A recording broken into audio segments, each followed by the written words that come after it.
नमस्कार, मैं हूं आपके साथ मेनका चौधरी और स्वागत है आपका इस बुलेटिन में। इस बुलेटिन में सबसे पहले बात करेंगे आज की सबसे बड़ी और हैरान कर देने वाली खबर की।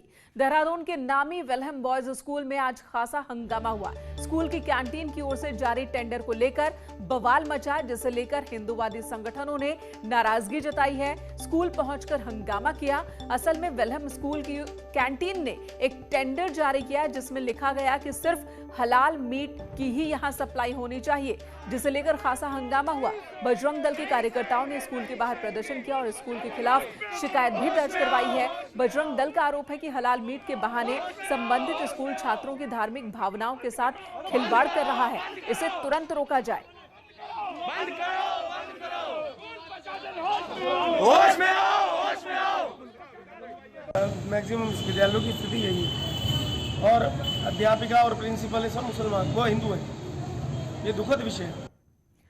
उधर पिथौरागढ़ में भी डीएम ऑफिस में हिंदूवादी संगठनों ने विरोध प्रदर्शन किया और प्रदर्शनकारियों का कहना है कि एक संप्रदाय विशेष के लोग आपराधिक गतिविधियों में अक्सर लिप्त पाए जाते हैं, जिससे पहाड़ का शांत माहौल खराब हो रहा है। हिंदूवादी संगठनों ने प्रशासन से ऐसे लोगों की जांच कर कड़ी कार्रवाई की मांग की है।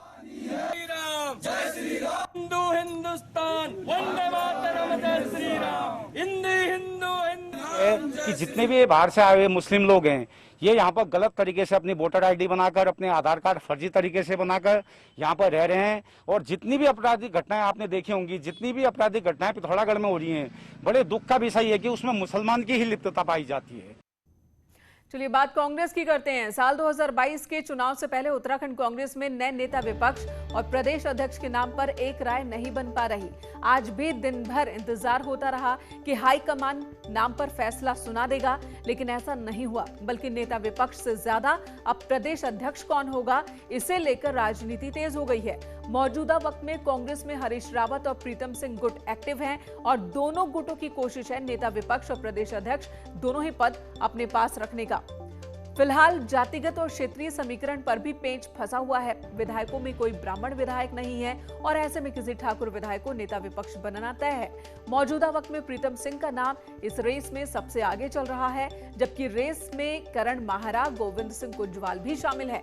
वहीं प्रीतम सिंह के नेता विपक्ष बनने की संभावना के बाद दिल्ली में नए प्रदेश अध्यक्ष की तलाश भी शुरू हो गई है, जो समीकरण के हिसाब से कोई ब्राह्मण कांग्रेसी नेता होगा। कुमाऊं से बात करें तो मनोज तिवारी, प्रकाश जोशी, भुवन कापड़ी के नाम चर्चा में। वहीं गढ़वाल से किशोर उपाध्याय, गणेश गोदियाल, मंत्री प्रसाद नैथानी के नाम भी चर्चा में इस वक्त चल रहे हैं। सूत्रों का दावा है कि इसी बात पर प्रीतम और हरीश गुट के नेता आमने सामने हैं। साफ है कि 2022 चुनाव से पहले कांग्रेस के बड़े नेता दिल्ली में नेता विपक्ष और प्रदेश अध्यक्ष के पद पर उलझे हुए हैं, या कहें कि हाईकमान के फैसले से पहले दोनों खेमों में इस वक्त तलवारें तनी हुई हैं। की बात है, विधायकों ने एक लाइन का प्रस्ताव पारित किया कि राष्ट्रीय अध्यक्ष सोनिया गांधी जी इस परिप्रेक्ष्य में निर्णय लें और अब निर्णय राष्ट्रीय नेतृत्व को लेना है।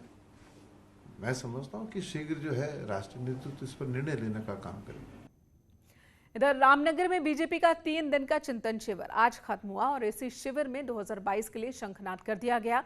पार्टी ने दिसंबर तक के कामों की रूपरेखा भी तैयार कर ली है।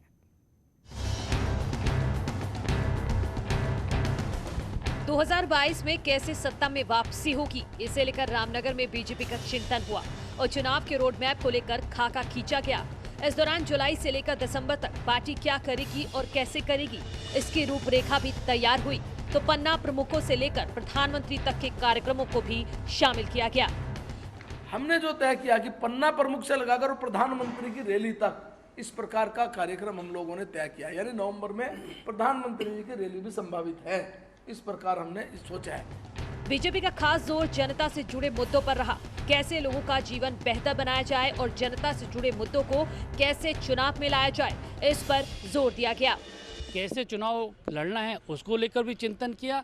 उत्तराखंड के विकास को और गति कैसे देनी है उसको लेकर भी चिंतन किया।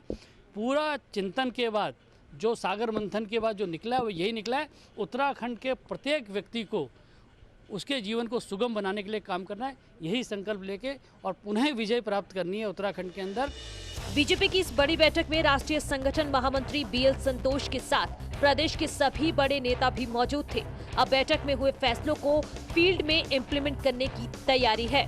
उसको लेकर के हम लोग पूरी तरह नीचे लोगों तक, गांव तक, बूथ तक ले जाने का काम करेंगे और सरकार की नीतियां, पॉलिसियां संगठन के माध्यम से वो नीचे तक धरातल पे उतरेंगी। बीजेपी हर 5 साल में सत्ता बदलने के मिथ को तोड़ना चाहती है और रामनगर में यही संदेश भी दिया गया। लिहाजा अब जल्दी बीजेपी के कार्यक्रम सामने दिखने लगेंगे, जिनका फोकस सिर्फ 2022 होगा। रामनगर से न्यूज़ 18 के लिए गोविंद पाटनी की रिपोर्ट। देहरादून से बड़ी खबर, जहां पर सीएम तीरथ सिंह रावत कल यानी कि बुधवार को मुख्यमंत्री महालक्ष्मी योजना की शुरुआत करेंगे। सीएम तीरथ सिंह रावत जनता दर्शन हॉल में इस योजना को लॉन्च करेंगे। योजना के तहत पहली 2 बेटियों के जन्म पर सरकार एक खास गिफ्ट किट देगी और योजना के तहत कल पहले दिन 51 महिलाओं को 2 बेटियों के जन्म पर किट दी जानी है।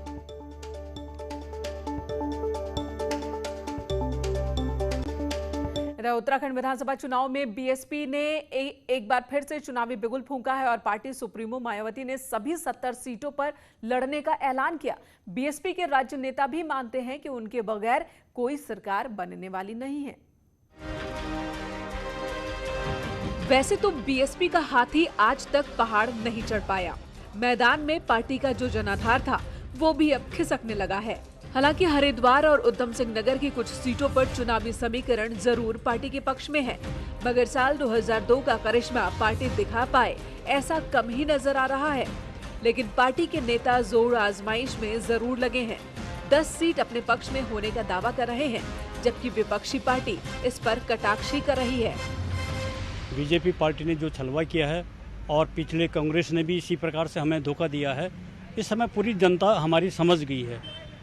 और जो पिछड़े लोग हैं, मुस्लिम लोग हैं, ये समझ गए कि हमारे हित और बीएसपी से अलावा और किसी भी राजनीतिक पार्टी में नहीं है। उत्तराखंड की जनता बेवकूफ़ नहीं है, उसको पता है कि हमारी आवाज़ कौन बना था, हमारे साथ कंधे से कंधा मिलाकर हमारे कष्ट में, हमारी दिक्कतों में, हमारे इस कोरोना संकट काल में कौन खड़ा था। बसपा अब आखिरी चुनावी साल में अगर इस तरह से आएगी तो जनता उसको अपनी जगह बताएगी। बीएसपी ने जहां 2002 में 7 सीटों पर कब्जा किया था, तो वहीं 2007 में उसके पास 8 सीट हो गई थी। लेकिन 2012 और 2017 में पार्टी को जबरदस्त झटका लगा और 2017 में तो उसके खाते में एक भी सीट नहीं आई।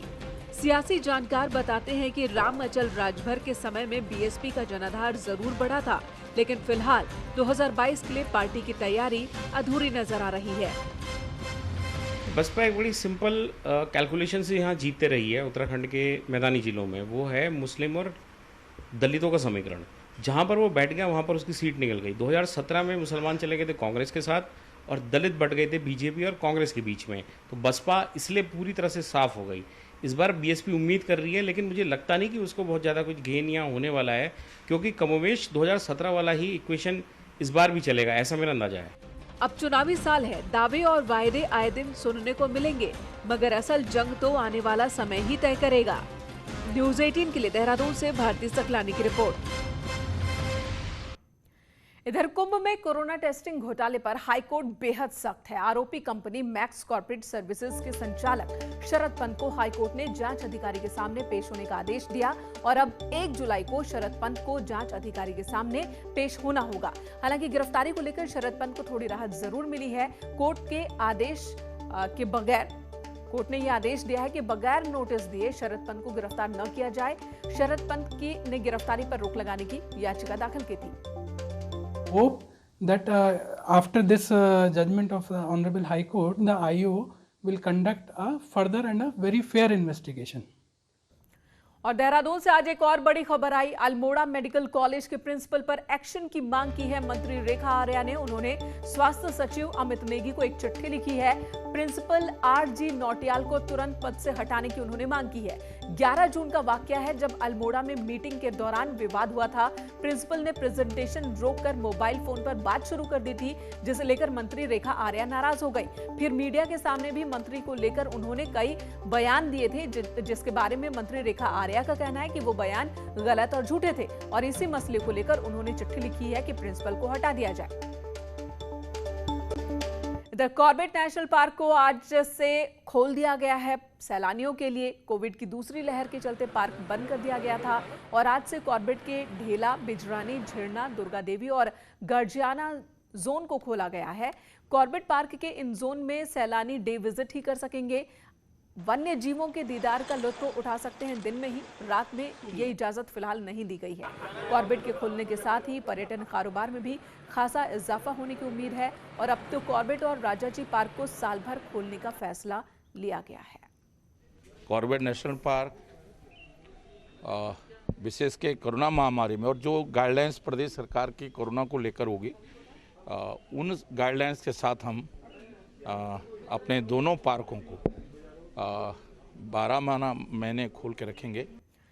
उधर रुड़की के मंगलौर में आपसी विवाद में एक युवक ने ईंट भट्टा व्यवसायी को गोली मार दी, जिससे मौके पर ही उसकी मौत हो गई। वारदात कुमराड़ा गांव की है।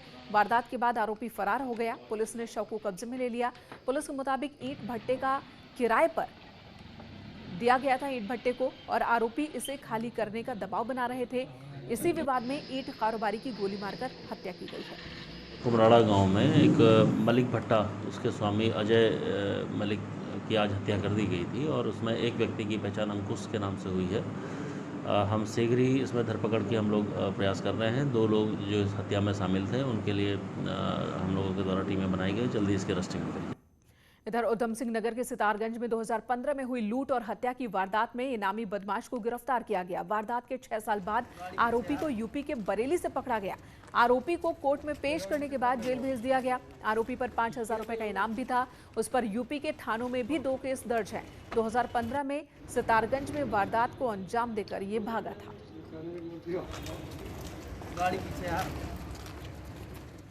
इधर यूपी के बिजनौर के हिस्ट्री शीटर राकेश को कोटद्वार पुलिस ने गिरफ्तार किया। चेकिंग के दौरान हिस्ट्री शीटर को पकड़ा गया। ये लोग किसी वारदात को अंजाम देने की फिराक में कोटद्वार में दाखिल हुए थे और हिस्ट्री शीटर राकेश के साथ 2 दूसरे लोग भी थे। इनके पास से 2 तमंचे, जिंदा कारतूस बरामद किए गए। पुलिस ने फिलहाल आर्म्स एक्ट के तहत केस दर्ज किया है।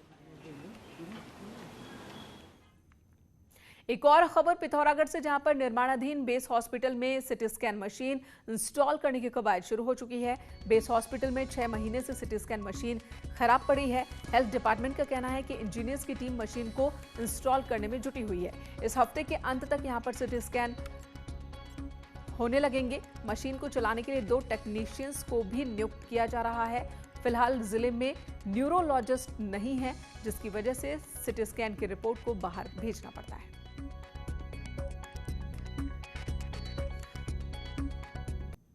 चलिए बात कर लेते हैं टिहरी झील बोट व्यवसायियों की। सरकार की ओर से इन व्यवसायियों को कोविड के चलते हुए नुकसान के लिए राहत पैकेज देने का ऐलान किया गया था, लेकिन अभी तक राहत पैकेज नहीं मिलने की वजह से बोट व्यवसायी और ऑपरेटर परेशान हैं। कोविड की वजह से लॉकडाउन से टिहरी झील में बोटिंग बंद होने से बोट व्यवसायियों को भारी नुकसान हुआ था। वहीं जिला पर्यटन अधिकारी का कहना है कि जल्द ही बोट व्यवसायियों को राहत पैकेज दिया जाएगा। कम से कम 15,000 रुपये बोट मालिक को और 10,000 रुपये बोट ऑपरेटर को देना चाहिए था। 2,500 रुपये महीना देने का अर्थ हो गया। जिस प्रकार से एक भिखारी को लोग 1 और 2 रुपये देकर भीख दे देते हैं। एक जियो निकाला है जिसमें कि इनको एक राहत देने की बात हुई थी। लास्ट ईयर भी इनको राहत दी गई थी, इस वर्ष भी राहत देने की बात है। इस पर थोड़ा अमाउंट ज़्यादा बढ़ा के बात हो रही है कि इतना अमाउंट दिया जाए, लेकिन अभी तक हमारे पास शासन आदेश नहीं पहुँचा। लेकिन हमें अपने विभाग से आदेश है कि इन लोगों की हम अकाउंट नंबर और जो उनकी डिटेल है, कर्मचारियों का विवरण, वो हम लेना शुरू कर रहे हैं उन लोगों से और जल्दी इनको राहत मिल जाएगी। यहाँ रुकेंगे एक ब्रेक के लिए। ब्रेक के बाद देखिए महाबहस।